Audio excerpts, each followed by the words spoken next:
Alrighty then, it's time for a Dr. Mundo game. Let's get this show on the road. This one.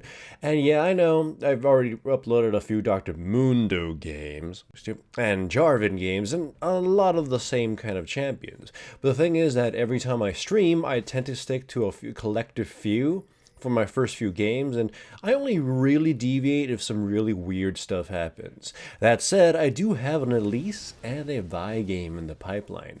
Although that Vi game, for those who watched it on stream, oh boy, that one is a very special one. Anyways, my opponent is Jungle Karthus, so he's pretty much someone easy you can take advantage of if you know how he plays. Because he's, however fast he might be and technically a bit dangerous, he's very predictable. And he has very exploitable weaknesses. And I picked Dr. Mundo to deal with him. Now, look at their team comp. Dr. Mundo was the only one I really have to be afraid of is Garen, but he didn't pick Ignite, so I don't really have to be afraid of him anymore. Just the off chance that maybe Morgana ignites me and then Garen jumps me, that's probably the only real danger. Essentially, because he can get me down enough with a good Q and an ultimate with Ignite, and I'll die with that. But otherwise, no. Just for the rest of the team comp, they're gonna have quite a bit of struggle against me. Burst isn't all that great on Dr. Mundo when you get a few items going. Caitlyn is more of a sustained damage with a sustained AD carry. She's moderate in terms of the potential that AD carries have. So at some point she won't really be able to do very much. And Morgana is just classically someone that Dr. Mundo's kind of laughs at because she's already kind of moderate or mediocre in damage as a support for as AP. And Dr. Mundo just kind of laughs at her CC when I have my W activated. So we've got that going for us. Early on, as you can see in this game, it's going rather evenly. I'm mostly focusing on controlling the map because the enemy is mostly going to be kind of locked into their lane. They're not really the most fast traveling, aside from Talon, fast traveling characters. So as long as I keep Talon under control, the rest of the lanes really won't be able to do very much. In fact, the enemy Talon accused me and the Akali of being dual Q because I pretty much hounded him. Like I said, Karthus is predictable, so I don't really have to worry too much about him, and the only one I have to worry about roaming is the Talon. And I'm pretty sure Garen wouldn't bother leaving his lane because him and Urgot are going to basically be exchanging blows all day. And bottom lane is pretty much going to be constantly pushed one way and the other. So like I said, my focus is on Talon. It's kind of sad though because Talon is someone that Dr. Mundo can't really catch early on. Thankfully, the enemy team consistently underestimates the amount of damage I can take and dish out, so they just let me, really attack them.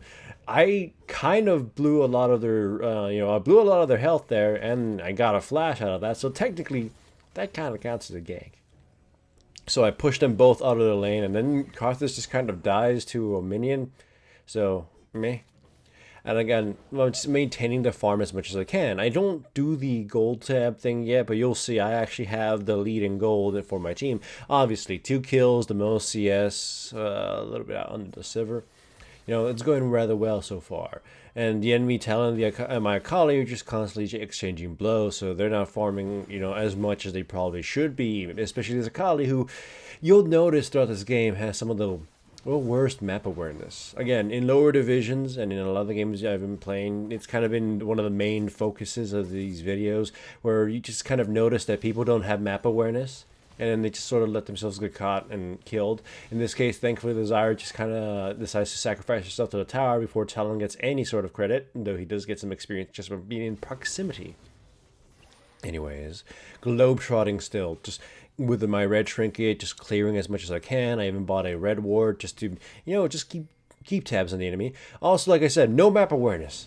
Even though Talon was pinged so much and I was behind him this entire time, they just let themselves gank by Talon. And he only kills one person because I managed to show up. And I just kind of do the ultimate Mundo strategy. Literally walk up to them and just kind of hit them in the face. There is no greater tactic out there than this, face-to-face style. Anyways, the Akali, probably should have retreated a long time ago because they have a Karthus. We warned her. We even typed it in chat, run away, Karthus is alive. They have a Karthus. And she literally just didn't care and died. So, lack of awareness right there. Anyways, they once again underestimate the fact that I want to chunk them down, and I sort of bait them in a weird position, getting Karthus killed, although I'm not able to save Zyra even with my exhaust, so she just kind of dies a grim death. Meh. But still, like I said, so far this game is going really well. And I had a feeling Garen was going to try to, ult me there, do the little surprise bush thing. So that's why I used my red trinket before I went in there. You could see if you want to, I knew he was there. And on stream, I'm like, I'm pretty sure Garen's trying to kill me right now. Because if you rewind it a little bit, you could see where him and Urgot were fighting in the minimap. And then Garen just sort of disappeared while there were still minions there. It's kind of a big tell that Garen was up to no good. So he was trying to come into my, neighborhood. So I decided, I knew he was there. I used the red trinket, just dodged him, and then just killed him. Or I didn't kill him. I ran away. I ran away like a brave man. Killed Talon here. Control another dragon. 404, as in the intelligence of my teammates is 404. And once again, I will literally do the greatest tactic of all. Just walk up to them and force them to burn their abilities. You saw Morgana just had to flash away. At this point, because they were unable to keep me down, since I have 4 kills and 4 assists, and the most CS, well, not anymore, Sivir just got a few more CS, but second most CS in the game, well, third most CS, because I barely noticed Garen's CS, but whatever. High CS in the game, I'm doing pretty damn well. Like, at this point, the enemy team has no chance in the mid-game to, well, control me. I can literally tank probably the entire team and not die. I mean, more so because they don't have the the ignite on the Garen. Again, just walk up to Talon, exhaust him, just start hitting him in the face. Miss my Q a lot, but it doesn't seem to matter. I don't miss that one, at least. Killing the Caitlyn, turning around to the Garen. Just, look at this. This tower is just tickling me. And that's kind of game at this point. Again, I have such incredible... Dr. Mundo is a champion that takes advantage of gold immensely. So if you are able to obtain a lot of gold, as you can see here, if you're able to obtain a lot of gold, by the mid-game, the amount of multiplicative value you have from that is insane that no one else can possibly match, unless they've been really fed or whatever. So essentially, like in this case here, Morgana gets killed, Garen and Talon are going to be focusing me under this bush here, hiding together. And yeah, Garen doesn't have his ultimate anymore, but I am a villain, and Talon is fighting me, and I just kind of, refuse to die. It's pretty cool, right? Just how goddamn tanky you can get as Dr. Mundo if you've got a bit of gold. So, yeah, that's pretty grim for the enemy team. But like I said, it's kind of their fault. They really should have tried to force things to happen. They didn't control me. They let me get away with all my map shenanigans.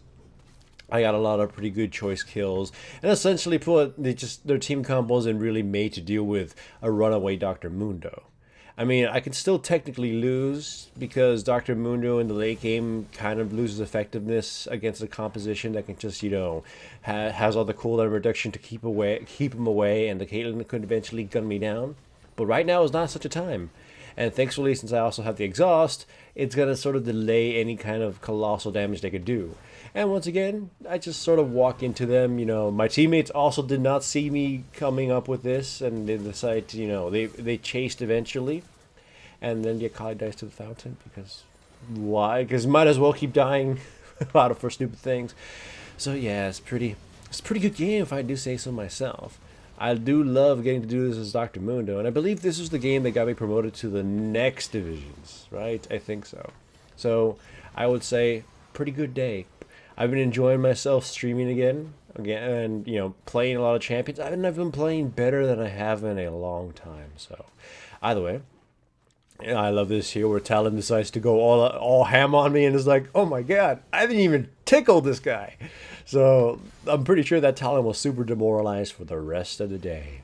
Either way, thank you for watching, and I do also want to say that thank you for supporting the channel, and also thanks for the support from Club GG, and for you guys supporting it as well. You guys have been joining the club that I had set up on the app, thanks to the sponsor. And we've actually been going from unranked as a club to ranked to Division 3. So essentially we ranked up, enough people have been playing, enough people have been winning, and now it's looking pretty good. And the sponsors are happy. That makes me happy, and I like to extend my, the happiness to you guys. Thank you guys for being there for me, and just making me want to keep doing this. Because at this point, I'm doing this just for fun and relaxation. Well, mostly for fun. Relaxation, you can't really have that with League too much. But yeah, thanks, and I love you guys. And I hope you enjoy the next couple videos I'll be uploading, especially the Vi one.